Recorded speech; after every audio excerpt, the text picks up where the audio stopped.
Hello, hope you're all keeping well and safe. I just thought I'd do a quick video about reel choice because I've been getting a lot of questions asked me about what I use, what reels I use for all my fishing and why I use them. So for a start, a lot of my commercial fishing is based on waters up to, let's say, 40, 50 metres.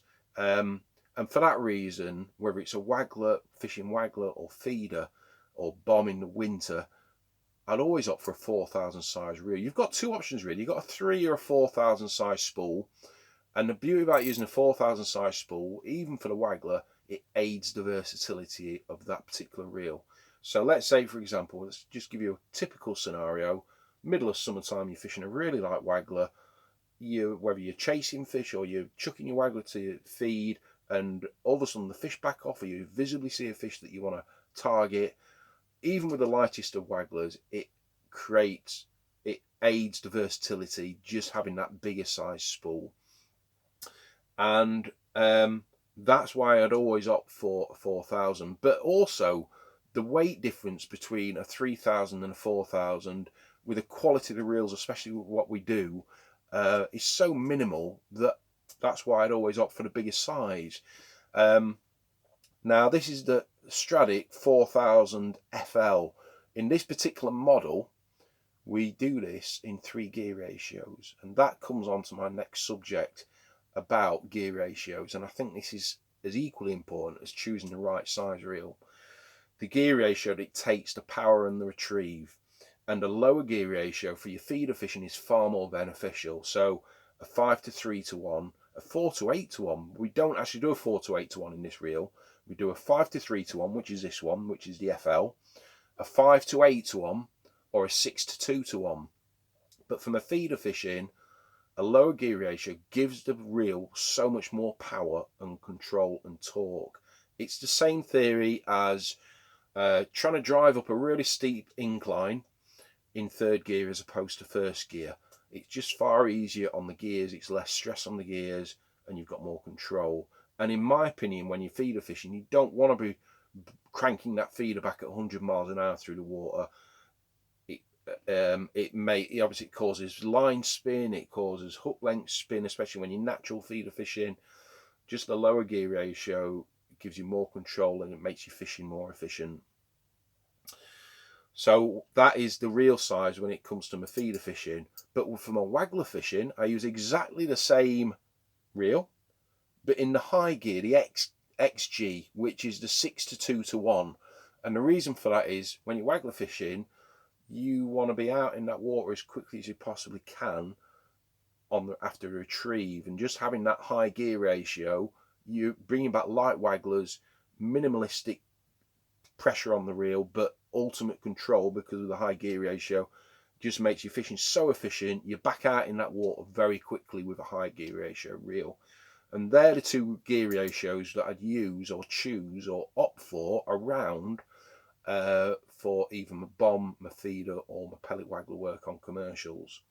When it comes to line choice for commercial fishing for this particular reel, I use 2 lines. I use the Aero Float. This is a new line. It's only just come out, but we've been developing it for over a year now, and I just absolutely love it.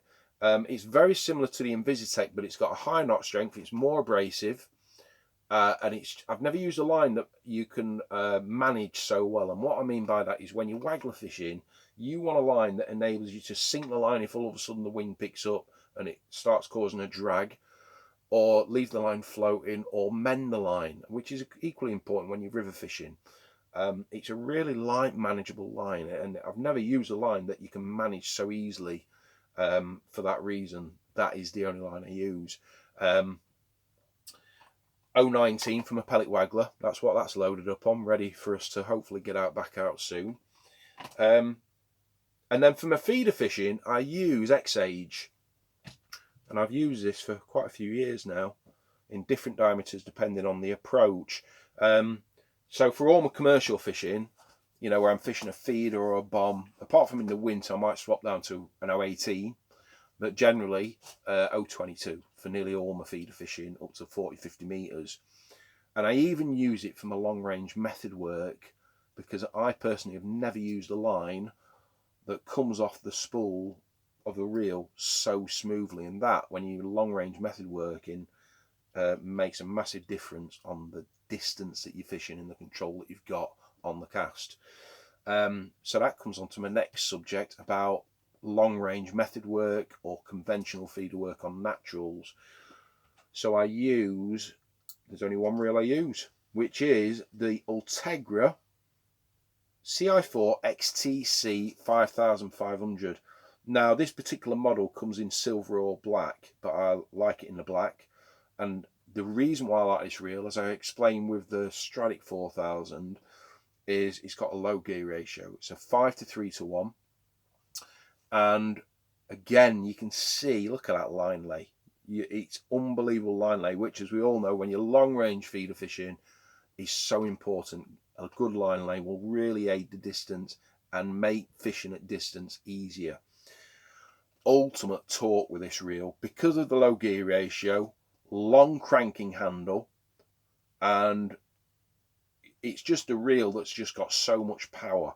So that is my reel choice when it comes to nearly all my fishing, whether it's commercial fishing, natural fishing, or long range feeder fishing.